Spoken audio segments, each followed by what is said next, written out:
Furry fandom news comes here on GFTV Furry News. Welcome to the program. First, Anthro East Coast closes. Canadian Convention Anthro East Coast, or AEC, has recently confirmed that the FurCon will close and its parent company will disband by September. This came after the FurCon has announced their search for a new chairperson in April after their former leader stepped down in March. With no response during the 3 months of search, the FurCon announced Friday, July 23rd, that in view of what it calls, quote, a lack of volunteer interests, AEC will be closed, and their parent company, the Anthropomorphic Event Society of Nova Scotia, will be dissolved in September. AEC, however, has confirmed that their annual barbecue party, the OMG WTF BBQ, will continue to be held annually, adding that the remaining amount of money after all refunds are issued to attendees will be strictly used for the party and for supporting the local furry community. With Anthro East Coast's closure globally, the amount of closed furry conventions are at 6 in this year alone. Looking at FurCon statuses globally, we have 46 cancelled, 2 deferred, 69 to hold this year, and 3 FurCons completed. The Olympic furry craze. While building up to the Tokyo Summer Olympics this year, the Australian supermarket chain Woolworths did not see it coming clearly when mascot characters featured on their Olympics-themed Aussie Heroes collection series became a hot furry fandom tourist hotspot.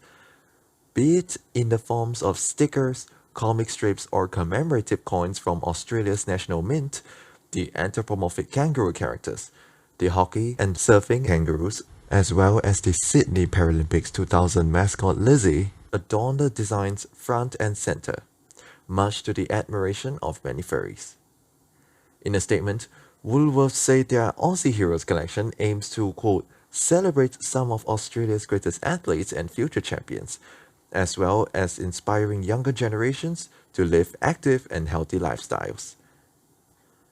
Within the crowd, many cited the character's debut as the apparent work of a furry artist, but contrary to that, the artists behind the characters say they are not a furry. South Australia-based Landak is in fact an anime artist. Landak says they did not expect to be drawing anthropomorphic characters in the first place, while adding, though some reception from the furry community was expected, the scale of such came as a surprise. The artist also indicated their concern that parents may interpret the mascots and the furry community's reception to it as something with a, quote, deviant edge to it, stating that they just wanted to make the sports look fun through the mascots. At the end of the day, the character debut was warmly received by people both inside and outside the fandom. Many users online echoed the phrase government-commissioned personas, which referred to Australia's National Mint being involved in the process. Artworks were subsequently made in reception to the kangaroo characters, but so far it seemed that attention, let alone some attraction, is drawn more towards the hockey kangaroo than the others.